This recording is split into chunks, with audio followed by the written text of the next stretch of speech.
jam geno waali fini wiyete men ñande nasande 19 colte 2026 ina hawre ɗiɗi koorka 1450 ferɗo الصيام في السفر ومن كان مريضا أو على سفر فعدة من أيام أخر بقرة 185 ɗanngal e nder suumayru koorka kala on mo sellani walla ene woni e ɗanngal waddeno yo heɓɓitoro ɗum ñalɗi goɗɗi 185 nagge nge سأل حمزة بن عمر رضي الله عنه رسول الله صلى الله عليه وسلم عن الصيام في السفر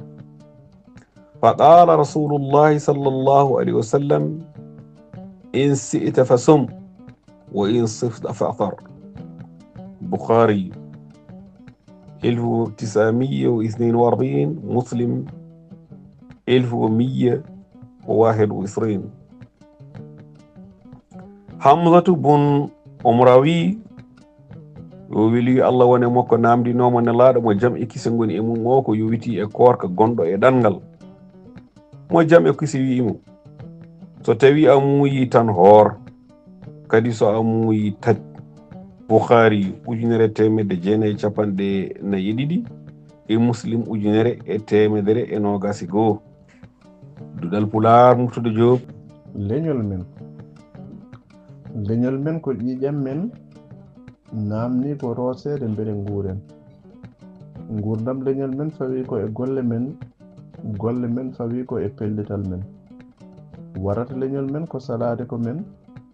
nangen ko woɗɓe cembinen ko men mbiyen ko kecce berloɗen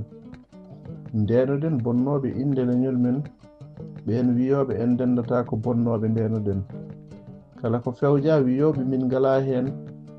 tawa ala fof toɓe keedani en so wona ñimoje ɗe naftata en nangen ha tiiɗa e on jiɗɗo leñol men mbasen wiide kala ko ɓawli jeeyaka e kosam gitten wonko ene ɓawla e kosam tawa ene weli hen ganden kala cellinɗo ngol walli ko enen kala bonnuɗo ngol yari ƴiƴam men on mo yari ƴiƴam men yiide ko mayen fotten kala jiɗɗo leñol men ndenoɗen gaña famɗata e nder men woto kutoroɗen won e kongi e nder men wiide kala mo wona leñol men en jiɗa ndenoɗen ngol konngol welata kala nanowo mo jeeyaka e men ndewen peeje ardiɓe leñol men beele ma naftu janngo men ɓen ardinoɓe gollanima leñol men enen ɓe hande cembinen darde men beele aroɓe janngo jokka golle men kala ko eɗen golla yo won gonga e men ndenoɗen mawnikinare e nder men haɗa en gollanade leñol men